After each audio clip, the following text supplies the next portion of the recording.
அனைவருக்கும் இனிய மாலை வணக்கம். தமிழ் பட்டாளம். இன்று இந்த காணொளியில நம்ம என்ன பார்க்க போறோம் அப்படின்னம்னா, தமிழ் இலக்கிய வரலாறு. அதுல அந்த இலக்கியங்கள்ல நம்ம இரண்டாவது தலைப்புல இருக்கக்கூடிய ஒரு 10 தலைப்பு இருக்கு. அதுல இரண்டாவது தலைப்புல நாலடியார், நான்மணிக்கடிகை, பழமொழி 400, முதுமொழி காஞ்சி, திரிகடுகம், இன்னா 40, இனியவை 40, இதையும் ஒரு நாளைக்கு முடிஞ்ச அளவுக்கு அந்த சீரியஸா நம்ம பார்த்துக்கிட்டே வந்தோம் அப்படின்னா, இதை எப்படி பார்க்கணும்?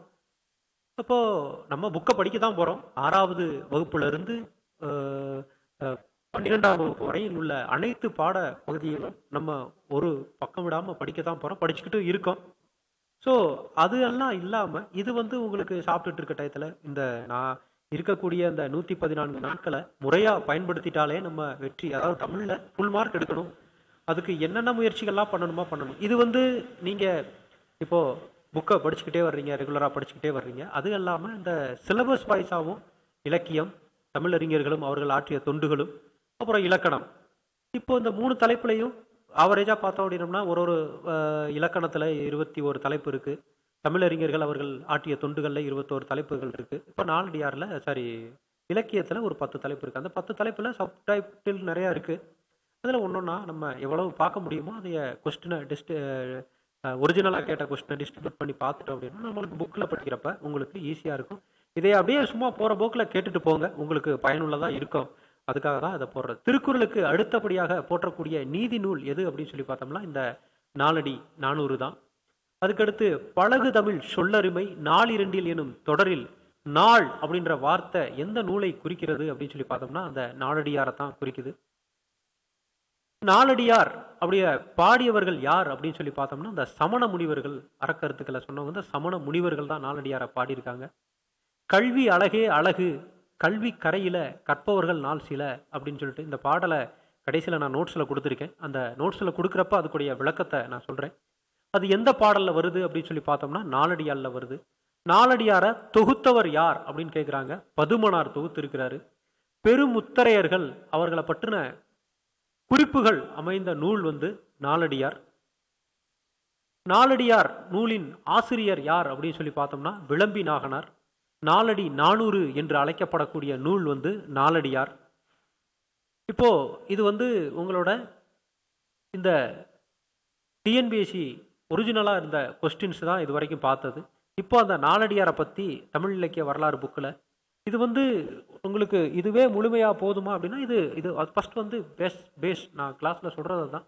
பேஸ் ஸ்ட்ராங்கா இருக்கணும். அதாவது நாலடியார் அப்படின்னா அப்படியே கடன்னு ஒரு 20-30 அரிகள்ல நம்ம ஒருத்தருக்கு கண்ணை மூடிட்டு சொல்ற அளவுக்கு நம்மளுக்கு ஒரு விஷயங்கள் தெரிஞ்சிருக்கணும் அப்படிங்கிறதா என்னோட ஆசை.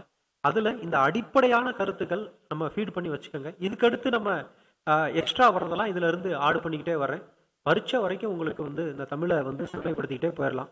திருக்குறளுக்கு அடுத்த நிலையில் சிறப்பாக எண்ணப்படக்கூடிய நூல் நாலடியார் தான். பழகு தமிழ் சொல்லருமை நாளிரண்டில் அப்படின்ற ஒரு வார்த்தை சிறப்பான வரிகள். ஆளும் வேளும் பல்லுக்குருதி, நாளும் இரண்டும் சொல்லுக்குருதி அப்படிங்கிறது. ஆளும் வேளும் அப்படிங்கிறது அது பல்லுக்கு உறுதியா இருக்கக்கூடியது. அப்போ 4 அடி இருக்கக்கூடிய நாலடியாரும் 2 அடி இருக்கக்கூடிய திருக்குறளும் நம்ம படிச்சுட்டு இருந்தோம்னாக்க நம்ம உபயோகிக்கக்கூடிய சொல்லுக்கு உறுதியா இருக்கும் அப்படின்னு சொல்றாங்க. இதைய 4 அடி வெண்பா அப்படின்னு சொல்றாங்க. 400 வெண்பாக்களால் ஆனது 4 அடி 400. இதைய 4 அடி 400 அப்படின்னும் வேளாண் வேதம் அப்படின்னும் சொல்றோம். 40 அதிகாரங்கள், 12 இயல்கள், 400 வெண்பாக்கள், கடவுள் வாழ்த்து நீங்களாக 400 வெண்பாக்கள் இருக்கு. அறத்துப்பால், பொருட்பால், இன்பத்துப்பால் என முப்பாலாக பகுக்கப்பட்டிருக்கு. இதை ஜியு போப் அவர்கள் ஆங்கிலத்தில் மொழிபெயர்த்திருக்கிறாரு. சமண முனிவர்களால இந்த பாடல் பாடப்பட்டிருக்குது. தொகுப்பு நூல் அப்படின்னா பெருமுத்தரையர் என்பவர் பற்றி 2 இடங்களில் குறிப்பு உள்ளது. இதே கூட டிஎன்பிஎஸ்சியில் ஒரு தடவை கேட்டிருக்காங்க. நம்ம முன்னாடி கொஸ்டின்லேயே பார்த்தோம். தஞ்சையை தலைநகராக கொண்டு ஆன்ற சிற்றரசர் தான் அவரு. நாலடியாருக்கு அதிகாரம் வகுத்தவர் பதுமனார். அப்போ முப்பாலாக பகுத்து உரை கண்டவர் தருமர். பதுமனார் உரை 4 அடி உரை வளம் அப்படின்னு. இப்போ இங்க கல்வி சிறப்பு, குஞ்சி அழகும் கொடுத்தானை கோட்டழகும் மஞ்சள் அழகும் அழகல்ல நெஞ்சத்து நல்லமையால் என்னும் நடவு நிலைமையால் கல்வி அழகே அழகு அப்படின்னு சொல்றாங்க. இதுக்கு என்ன அர்த்தம் அப்படின்னம்னா, குஞ்சி அழகும்னா தலை முடியில் இருக்கக்கூடிய அழகு அழகல்ல. கொடுந்தானை கோட்டழகு, நம்ம உடம்ப மெயின்டைன் பண்ணுறதுல மஞ்சள் அதெல்லாம் அழகு இல்லை, உடம்பு அழகு இல்லை, முடி அழகு இல்லை.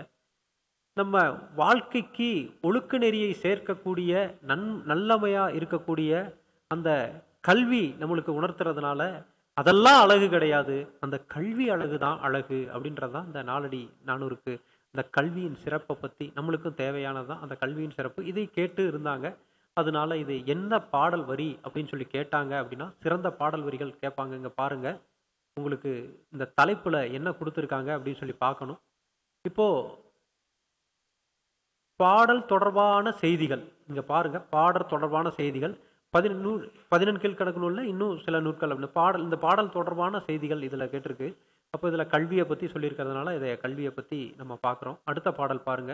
கல்வி கரையல கற்பவர்கள் நாள் சில, மெல்ல நினைக்கின் பிணி பல, தெள்ளுந்தின் ஆராய்ந்து அமைவுடைமை கற்பவே நீர் ஒளிய பால் உன் குறுகின் தெரிந்து அப்படின்னு இருக்காங்க. இதுக்கு என்ன அர்த்தம் அப்படின்னம்னா, கல்வி அப்படின்ற கரையில நம்ம வாழ்க்கை வந்து ரொம்ப சின்னது, அந்த கல்வி கற்க நாளோ அதை காட்டிக்க சின்னது. நம்ம வாழ்க்கை ரொம்ப சிறுசு, அந்த இதில் படிக்கக்கூடிய நாள் அதை விட ரொம்ப சிறுசு.